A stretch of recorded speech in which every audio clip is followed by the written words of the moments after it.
Time now for a closer look at the big stories of the week with the Inside Utah Politics panel. This week we have State Representative Carol Spackman-Moss and former Speaker of the House, Greg Hughes. Thank you so much for being here. I appreciate having both of you. We may have been talking about you a little earlier in the show, by the way. Yeah, my nose was itchy. That's why. Okay, I get it. I thought it was allergies. Yeah, no, that's not it. Okay, let's get right to it. Equal Rights Amendment. Big rally at the state capitol on Tuesday. Representative, you were there. I was there. What was the atmosphere like, and what's your pitch for making that go through? Well, the speeches were powerful. The audience was so excited. It was a mixture of all ages, women and men and little kids. And the speakers made powerful points. One of the best speakers, besides Christine Durham, former Chief Justice, Representative Karen Kwan, was a high school student from Park City. She just wowed him. She'd done her research. But this is not the 70s. That's the big thing to remember. All the fears of the 70s should be gone. This is 2019. You would like to see the state move forward, become the 38th state to ratify. It'd be wonderful if that happened. All right, former Speaker, your thoughts? Look, I agree with the sentiment clearly. My mother is a single mother. She raised us as a single mom in the 70s, and my grandmother was a single mother. This is what I'm worried about with the partisanship we see in politics right now. There are some legal scholars, even Supreme Court Justice Ruth Bader Ginsburg, who's argued that potentially you would have to start over, that there was a time limit and you would need to get states to re-vote this issue. I don't want to create a climate where we speak past one another. I think that the goal of making sure that we treat everyone the same or equally is absolutely, it's a no-brainer today. I think our state constitution articulates it wonderfully, better than our U.S. Constitution does. I would probably be more interested in legislation that makes sure or ensures that women are treated fairly in the workplace, and if there's a problem with that, I'd like to get more prescriptive.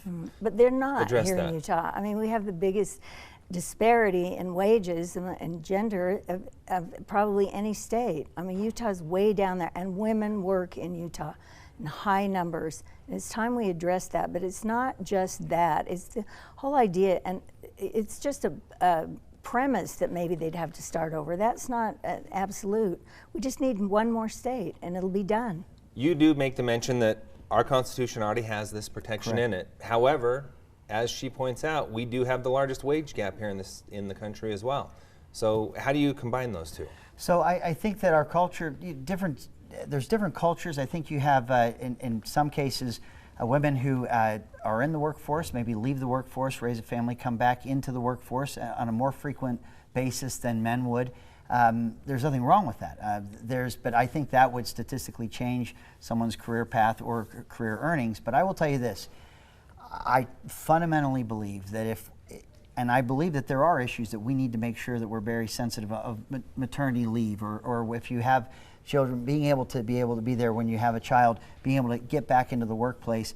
But as a former lawmaker, I would far rather be prescriptive about that than the ERA issue that until recently I didn't know that was still alive and well or being looked at in terms of being passed.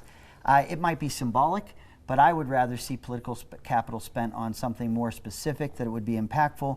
And then what I really don't want to see is what I feel like we're even doing now, arguing about the logistics or the technical aspects of it that would leave someone with the impression that you don't want equal rights for everyone, men and women together. And so I just don't want another reason to be divided. Okay, let's go into one more thing real quick on this. The Church of Jesus Christ of Latter-day Saints, a huge opponent back then, still today.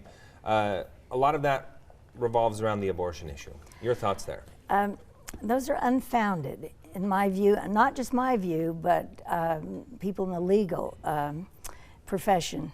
And Chief Justice Durham has not expressed that concern at all. I mean, this is not the 70s, and none of those things would happen, and they haven't happened. And I just think they're old tropes, and we shouldn't be dredging those up again. Let's look at today. Women in the workforce. I've spent my entire adult life in the workforce, raised a family, and it's a necessity for most families today. Any thoughts on the religious aspect of it? Yeah, look, this is where I think the art of, Carol's been a lawmaker longer than I was. You were there when I arrived, you're there after I've left. I know that you can hear, and I know that I developed the ability to hear common ground when people are speaking about the same things. What we're talking about right now, whether there's a legal argument about how it would impact states' rights and how they would create a legal structure for abortion or not.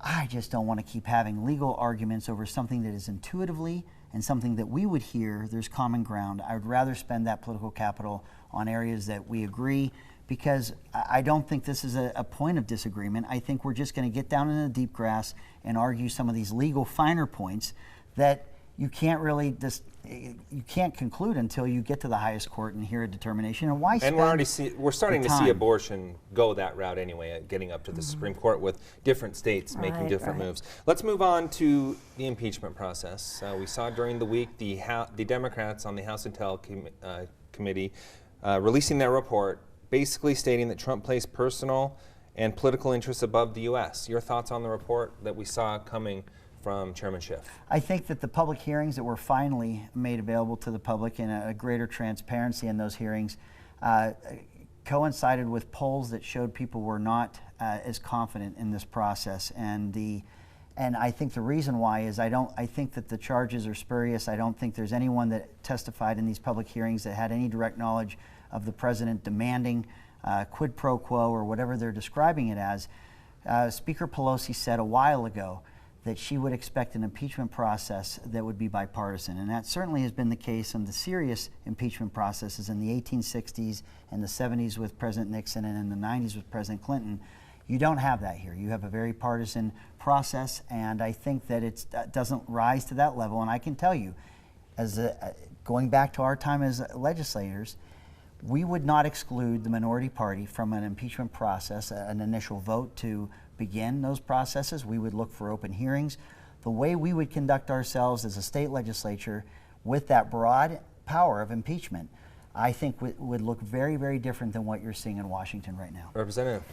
Well, I don't think the facts are in dispute. I mean, the president has acknowledged them, and so have his closest aides. Mitt Mulvaney and others say, hey, so it was a quid pro quo. What of it? What does it matter? Everybody does it. I mean, he did ask for help.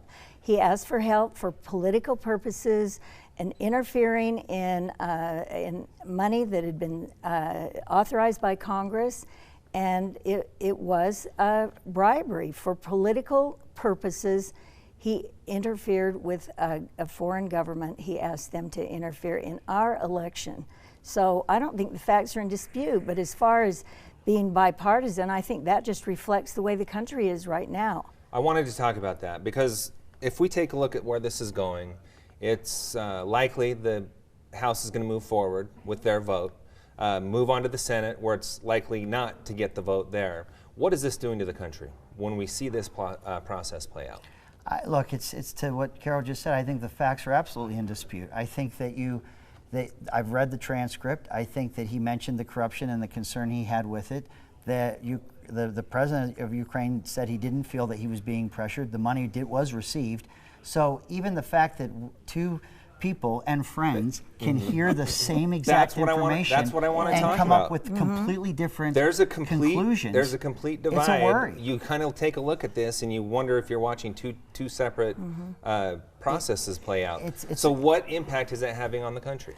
A negative one. I'm telling you that it's even impacting my children now. My youngest one watches this, and I can sense that he is scared. He feels hopeless about whether the world's going to end in 12 years or whether who's right in which station. My son, he's 16, and he came up with this great idea. He said, Dad, what if you had a news station that wasn't just CNN or MSNBC and liberal or Fox and conservative, and they just shared the news. Well, we're sitting on one right right here. I know. He thought that's a novel idea. ABC, CBS. Think well, you about can our stop young after people. ABC. Look, think about our young people and what they're watching right now. Mainstream media. It's different. And I am going to tell you that climate does not exist when you get down to the state level. Okay, All right, I have to give you some You've time got to on give that me real some quick. time. Okay, the norms of the presidency have been so altered by this president that we just can't even imagine the things that will happen day to day. So the Republicans in Congress have absolutely been co-opted because of their fear of the president intimidates them to the point where they go along with it. If we allow this to happen, this continual erosion of constitutional norms, The House of Representatives is supposed to do impeachment hearings if they think there's been an impeachable offense. And then the executive branch just stonewalled, said, hey, we won't answer subpoenas, we won't send witnesses. So this is a process that is so important to the future of this country constitutionally. Okay. We are going to have to end it on that note, unfortunately. 10 minutes goes by just like that. Great to have both of you on the show. Thanks for being here. Appreciate it. Enjoyed it. Stay